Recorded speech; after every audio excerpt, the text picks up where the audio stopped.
Okay, here we are at the launch pad of the Kerbal Space Center, and this is the Chandrayaan 3 that I've built in stock KSP, no mods. It's slightly larger than the actual one. Actually, much larger than the actual Chandrayaan 3 because I'm using those Clydesdale boosters there. And here we are, launching of the launch pad,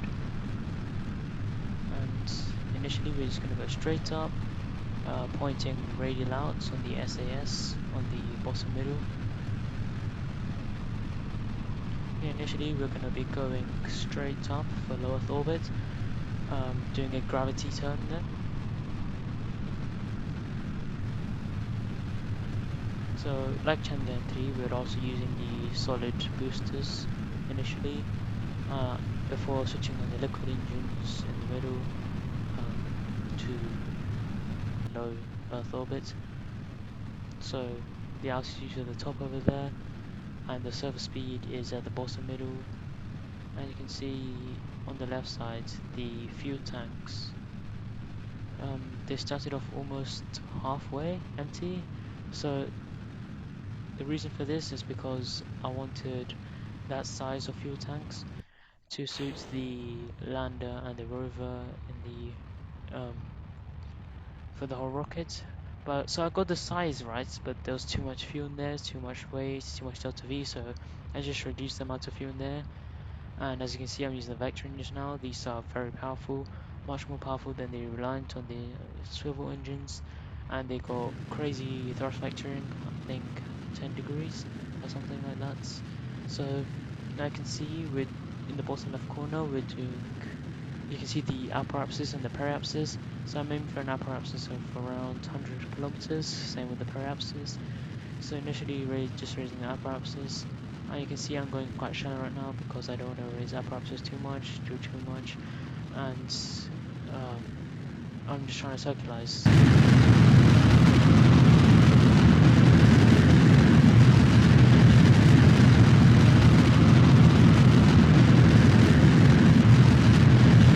I actually had so many problems with this build before, like especially electricity.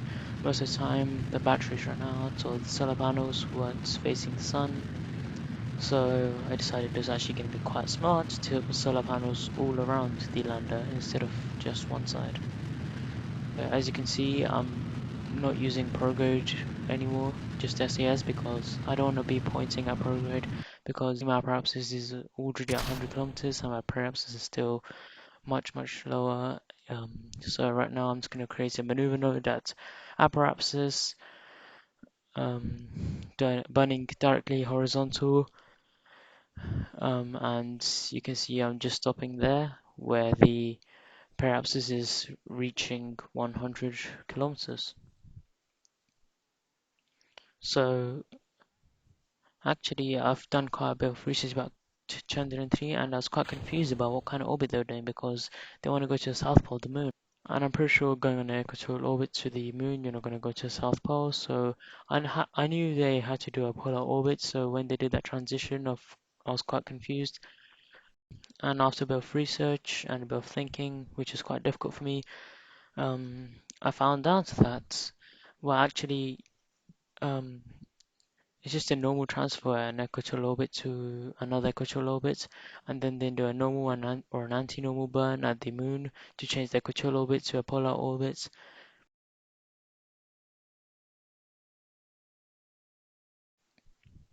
So as you can see here, I deploy my fairing now, because I'm out of the atmosphere now, I'm in space, and also the electric charge in the top right hand corner there.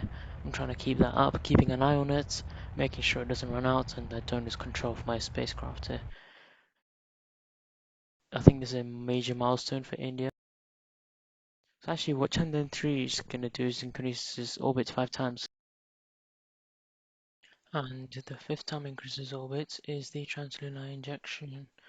So what that basically means is that it increases orbit as apoapsis to become more elliptical, and eventually it will reach the moon's orbit.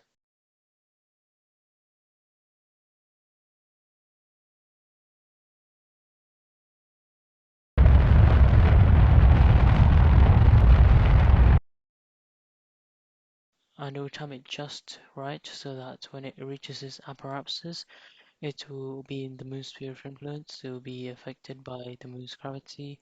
So that's what I'm doing. Instead of doing one large burn to the moon, I'm going to do five separate burns. So this is my first orbit raising maneuver, you could call it, and I'm raising my apoapsis from 100 kilometers to 700 kilometers.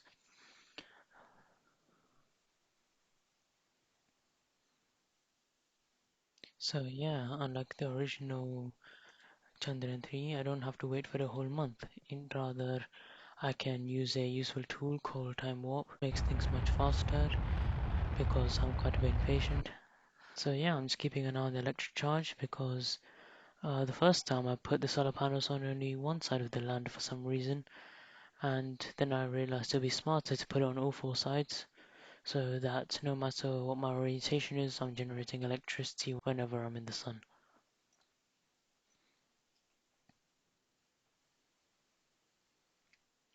So here I'm doing the same thing, the second orbit raising maneuver. So yeah, now I'm doing that same thing. I'm raising my apoapsis.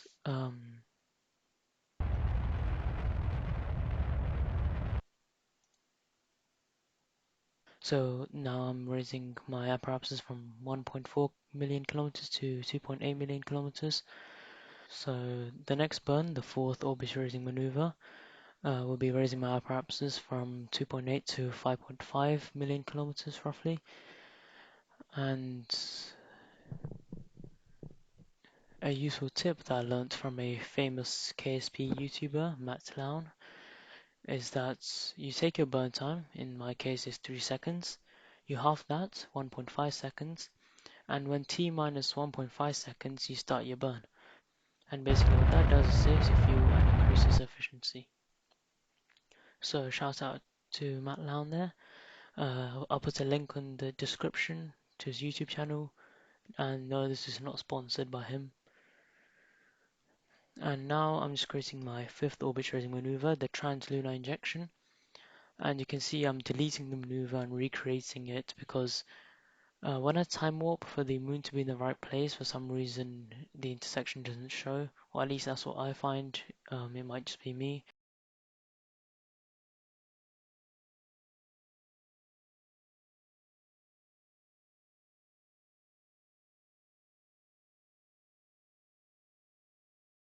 So you can see I'm waiting for a whole lunar cycle here, which I think in Kerbin time in the game KSP is 6 days, 6 Kerbin days.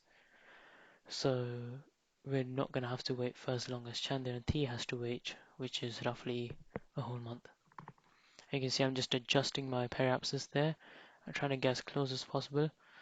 And once again, I'm pointing maneuver, time warping towards periapsis and burning for the last time in Kerwin's sphere of influence. So actually, the real Chandrayaan 3 is C25 stage, or the cryogenic stage, which is the stage I am on currently, as you can see on the screen here. That stage is actually that stage gets used up quite early when actually taking into low Earth orbit.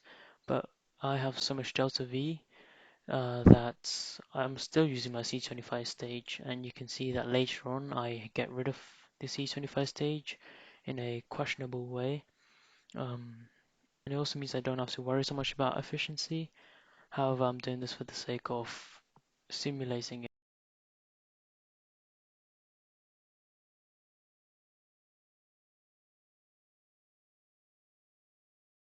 So you can see I'm doing my retrograde burn now, slowing down my spacecraft to get captured by the moon's gravity. If I miss, so if I miss this burn, then I'll have to wait much longer for another moon intersection. So it's best not to miss this one, and I had to be quite careful. So turning the equatorial orbit into a polar orbit now. So this is where you can see me pulling on the normal node there. And what that does is change the angle of the orbit to be 30 degrees. So Chandrayaan 3 is doing 4 or 3 orbit reducing maneuvers around the moon, and that's what I'm going to be doing in this video as well. So I'm doing 30 degrees at a time, ending up at 90 degrees at polar orbits, and at the same time I'm reducing my periapsis. So in the first burn, I reduced my periapsis to 350 kilometers, and then by the end of the 3 orbit decreasing maneuvers, I have a 100 by 100 orbit, a nice circular polar orbit.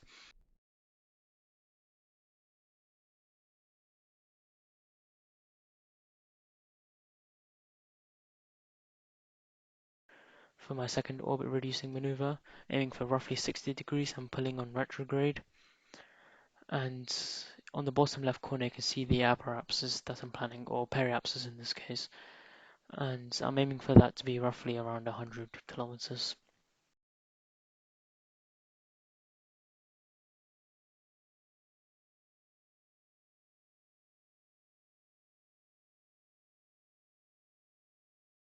So actually what Chandrayaan 3 did, it used its propulsion module. So yeah, just a glimpse there of some blue light, quite suspicious and mysterious. If you want to find out what that is, stay tuned till the end of the video.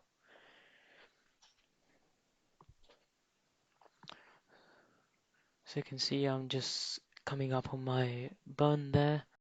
You can see it's between the retrograde and the normal on the globe, and that just kind of shows how we have to do a bit of both. So Chandrayaan 3, what it's doing is actually is using its propulsion module or the orbiter stage to do most of the lunar orbits.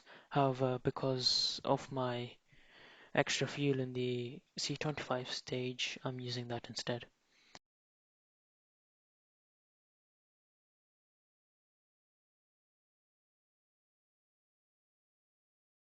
And since KSP doesn't have a cryogenic engine, I'm just using liquid fuel and I'm using a Rhino engine.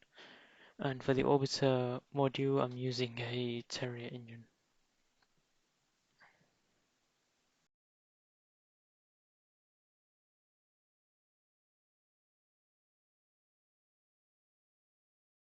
Now you can see I'm doing my final maneuver node to get a nice polar orbit.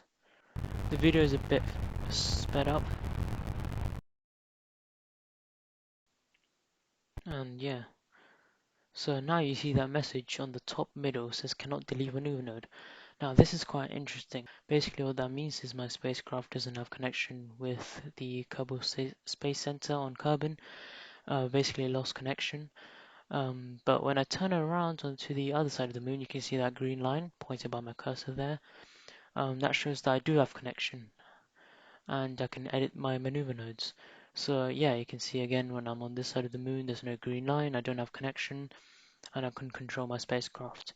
In a previous attempt to land, I realized this while landing the lander module, and I couldn't control the lander module because I was on the wrong side of the moon, and therefore I crash landed. Which is quite ironic actually, because that's exactly what Chandrayaan 2 did. As it was coming in for landing, I think it was in the last 200 meters, it lost connection with the Earth. It lost connection with Earth, and it just crash landed onto the surface because you couldn't turn on its engines.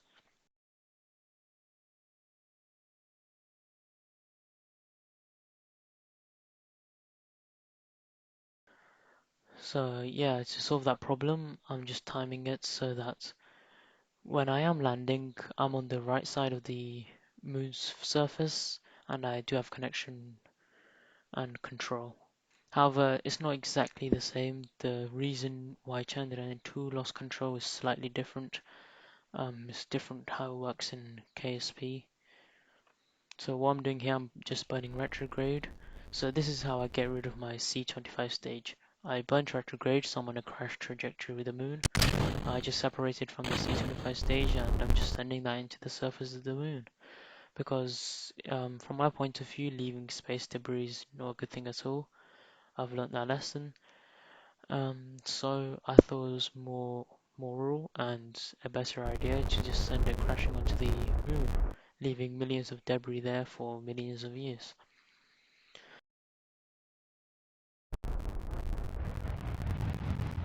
So now I'm just burning prograde again with my orbiter and lander module to make sure I'm still in orbit and not in a crash trajectory. And I'm just gonna time warp to Apoapsis and burn from there. This is just to make sure that my Apoapsis doesn't go over 100 kilometers while also increasing my periapsis. Now is the time for the landing.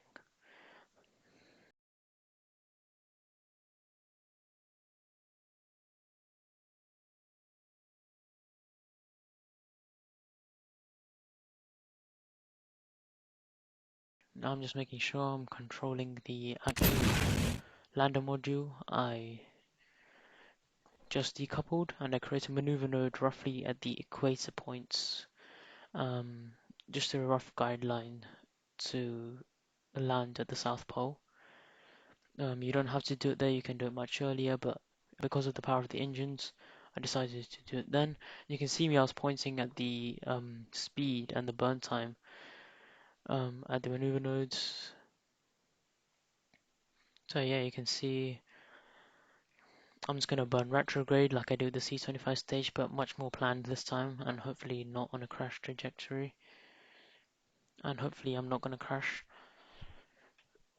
So what I found out is that actually the landing gear is very strong on the lander module, and this is very helpful for what comes later on. So I create a maneuver node right at the end of the orbit, and if you look at the bottom middle, I'm pointing my cursor at it, it shows the T minus time till impact. So that was important for me because it gave an exact timer to when I was gonna touch down on the moon. And now I'm attempting to create another maneuver node to find out how much speed I need to reduce. But not so user-friendly UI means I have to delete everything and come back to it. Yeah, and now create the maneuver node again. And I'm just pulling the retrograde until the line is flat and perpendicular to the surface, and that shows how much velocity I need to reduce and how long it would take for me to burn that away. So it showed 537 meters per second. That's how much I need to slow down, and I need to slow down in 40 seconds. So it was good to know that information as well. I time warp roughly to a minute and a half, not exactly 40 seconds. I don't want to be too risky. So you can see I'm just closing in. My heart's racing at 200 beats per minute right now. So I did create a quick save, learned from my mistakes before, and I'm also making sure that green line is still there. So just burning retrograde. I used 4 engines for landing. There wasn't any central engine because I'm pretty sure Chandrayaan 3 has no central engine. Chandrayaan 2 had a central engine, but they took that one away. And I'm also keeping an eye on the fuel there because it was running quite low quite quickly. So I decided I'm going to do a traditional suicide burn, as they call it in SpaceX. So I decided I'm going to do a suicide burn, basically burning at the last minute to reduce my velocity completely. It's quite risky if I do it too late, but looking at my fuel, I decided that was the best maneuver.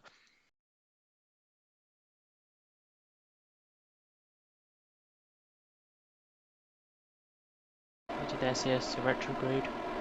You can see the fuel tanks I'm using there. I probably should have put one more.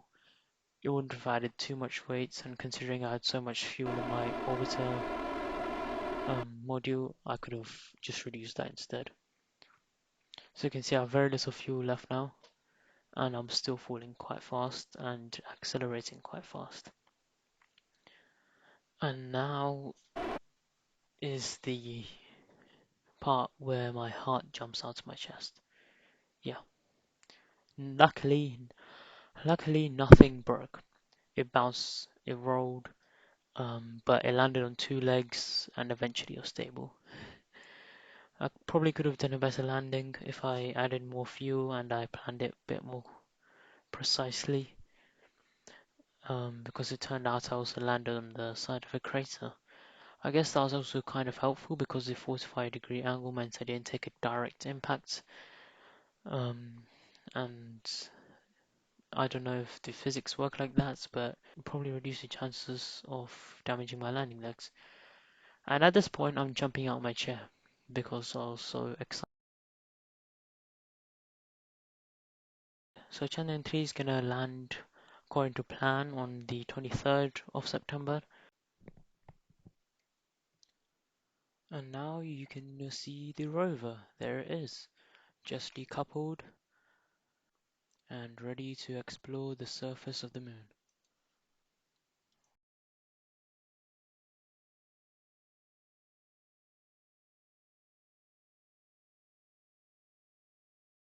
So yeah, I'm just switching to a tracking station, trying to take control of the rover, as you just saw pop out.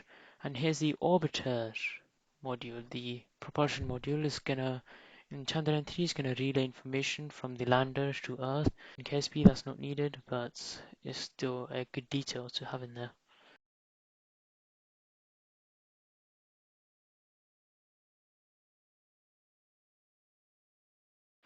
And because of my careful planning, all the motors on the wheels had to be set to reverse and the steering to inverse. Turned on the lights there and crashed into my landing gear. So I get out of there, and now I'm just having fun. Not much science, unlike Chandrayaan 3. I think they're trying to find signs of water on the south pole of the moon. Not exactly what I'm doing. I'm just drifting my rover about. Put a small antenna on there. The main problem was I had to attach a decoupler to the top there, meaning that I couldn't attach other scientific equipment.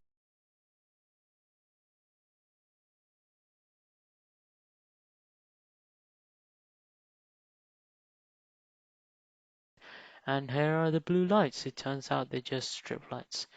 So, so yeah, you just waited like 10 minutes for strip lights. But you did see Chandrayaan 3 in KSP, so you should be happy. Yeah, it's quite a speedy boy, doing 7.8 meters per second, and it's quite drifty as well, considering I'm on a 45-degree slope. And anyway, thank you for watching the video. Hope you enjoyed. Like, share, comment, and also subscribe. See you in the next video. Goodbye.